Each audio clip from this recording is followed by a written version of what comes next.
जनतेच्या न्याय हक्कासाठी प्रजासत्ताक न्यूज सदैव आपल्यासोबत।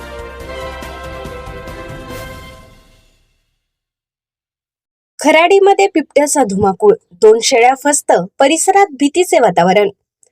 संगमनेर तालुक्यातील खराडी येथे पहाटेच्या सुमारास बिबट्याने धाडसी हल्ला करत 2 शेळ्या फस्त केल्याची घटना घडली आहे। या घटनेत शेतकरी मोहन तुकाराम वाघ यांचे आर्थिक नुकसान झाले आहे।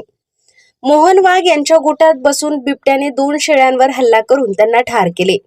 सकाळी ही बाब उघडकीस आल्यानंतर परिसरात भीतीचे वातावरण निर्माण झाले आहे। घटनेची माहिती मिळताच वन विभागाच्या कर्मचाऱ्यांनी घटनास्थळी धाव घेत पंचनामा केला। या घटनेमुळे परिसरातील नागरिकांमध्ये मोठी भीती पसरली असून बिबट्याचा वावर वाढल्याची चर्चा आहे। दरम्यान नागरिकांनी वन विभागाकडे तात्काळ पिंजरा लावण्याची मागणी केली आहे।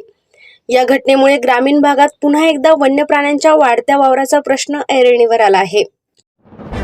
आपल्या परिसरातील ताज्या घडामोडी पाहण्यासाठी आजच प्रजासत्ताक न्यूज 24 ला सबस्क्राइब करा आणि 10 अपडेट तसेच लाईक अँड शेअर करायला विसरू नका। प्रजासत्ताक न्यूज सदैव आपल्या सोबत।